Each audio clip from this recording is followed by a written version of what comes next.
Going on, guys? So just sitting here at my my shop, and just want to give you guys a quick update.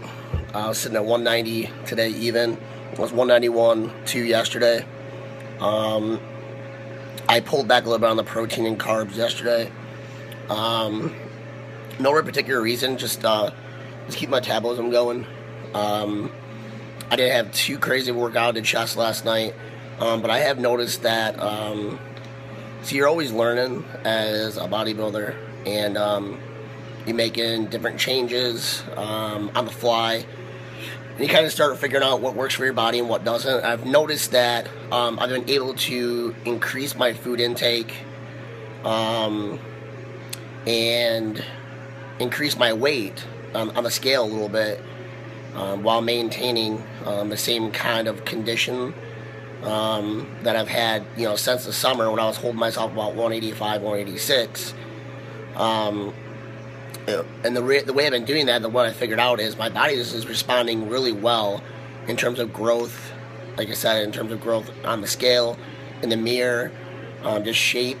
I've been doing a lot of this really high intensity workouts, a lot of supersets. I did a couple drop sets last night. But mostly it's been supersetting. It allowed me to get in and get out of the gym super fast. I get sore the next day because my body's not used to supersetting this much. But I'm not overdoing it in the gym. I'm not supersetting. I'm not doing 5 or 6 compound movements for one body part. I'm doing, for example, chest last night. I started off with, it's a variation of pec deck. You get a slight lean forward, and you really focus on contracting and stretching the upper chest. So it's actually targeting the upper chest. So I started with that, and then I went over to a flat bench, hammer strength. And then, after that, we did, what do we do next? I did a Smith machine incline press with some hammer presses, which there's a whole different names for them, but basically I take a barbell, I wedge it between, the corner of the wall, add some weight on it, and I push up kind of like that, and focusing on the upper inner chest. If you've never done it before, try to hold the bar like this, squeeze in, so you're already kind of contracting the chest a little bit, and keep pressing out and keep the tension right on your upper chest.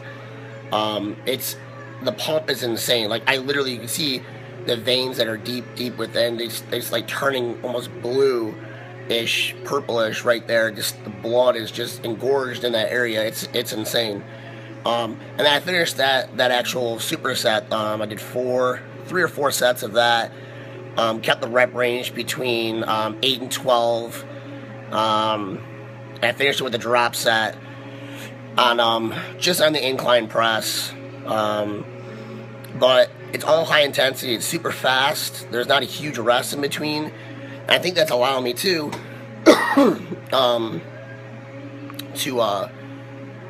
get a little bit of aerobic exercise in, if you will, by keeping this pace. Everything's moving quick.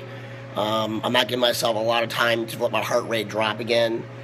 So I think I'm actually burning a little bit more calories. If not any, maybe some fat too as well while I'm working out.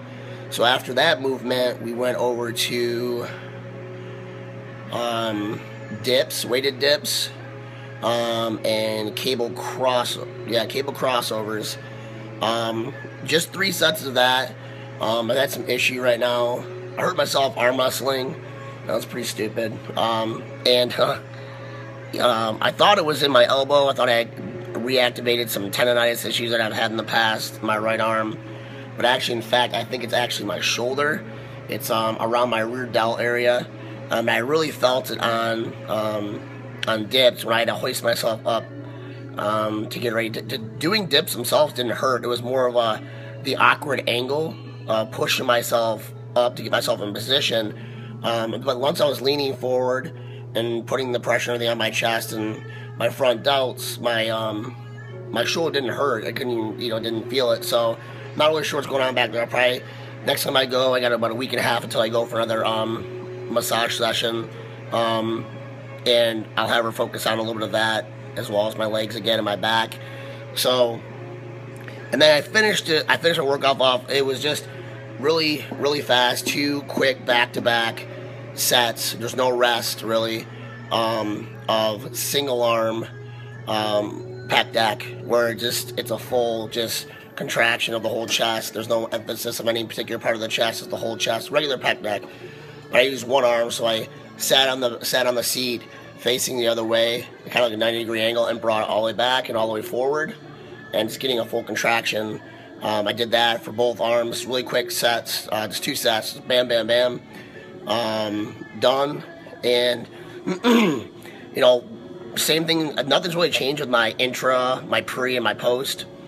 So pre is some sort of pre-workout that's got creatine in it, and all the other pump stuff, and mental focus stuff. So right now I'm kind of hooked on Grenade.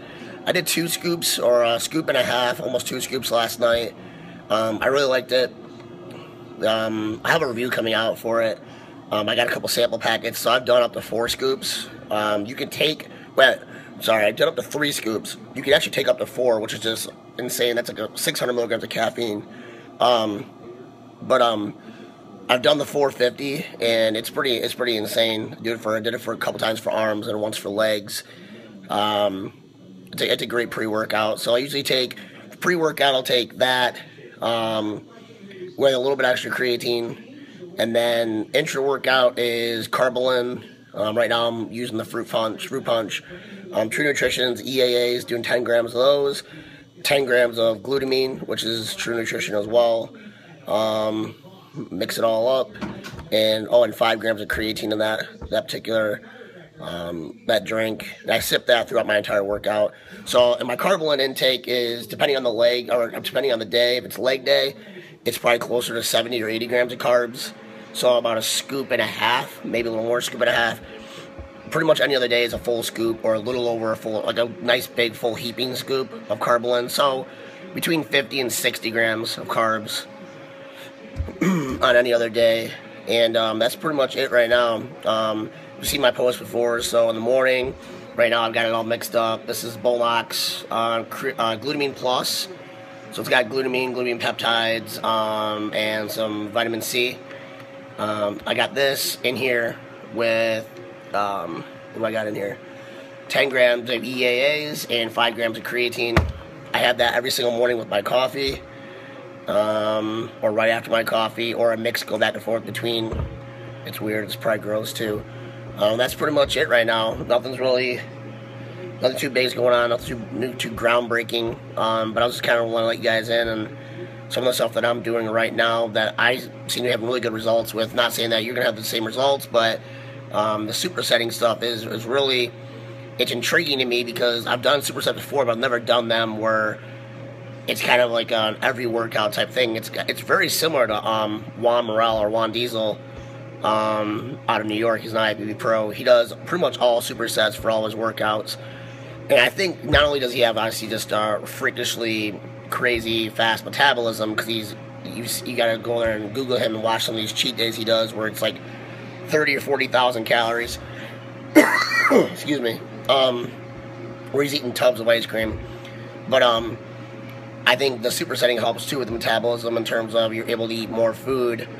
And I don't get that huge, like, constipated or bloated aftermath of eating a large meal, because my metabolism is just moving with these workouts. So yeah, maybe try it out, see what you guys think. Give it more than like, a few days. Try it for a week or two, for every body part.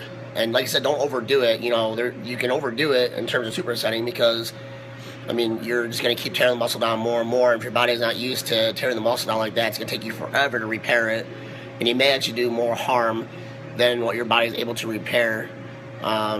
So the goal always when you're working out is, and that's why you drink aminos during your workout. That's why you have your creatine while you work out, or before and after. And the reason you do all this is because you're trying to break down the muscle as little as possible while stimulating growth. So I think people get it confused with, like, if you take steroids, if you take HGH and all that stuff. The goal is to do it's damage the muscle, but not to where it's struggling to repair itself. The goal is to damage the muscle enough to stimulate growth, and those supporting supplements, if you're natural or not, are there to help you minimize the damage while facilitating growth and repair. So it's not how much can you tear down the muscle, because your body can only do so much to repair it. And you don't want to go backwards. Less isn't always more when you're working out. It's good to shock your body, maybe do some crazy stuff. I wouldn't recommend like a Rich Piano 8-hour arm day, but if you have 8 hours to kill, apparently, you must not have a job or something.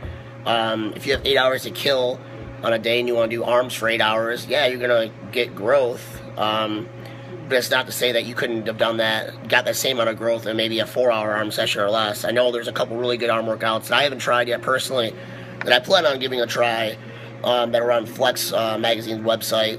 Because I'd like to add another half an inch or inch to my arms. And I've never done any kind of shock treatment like that before to my arms, so I'm kind of interested to see if those methods or tactics actually work. So if you guys have any questions, keep sending them in. I know I got a couple people waiting on some answers right now, so I'll get to you guys as soon as I can. Until then, I will keep you guys updated on when and where my next show is going to be. I am going to do one next year. I just don't know when, and I also don't know where. And I quite honestly don't know if I'm going to even use a coach. So, see you guys.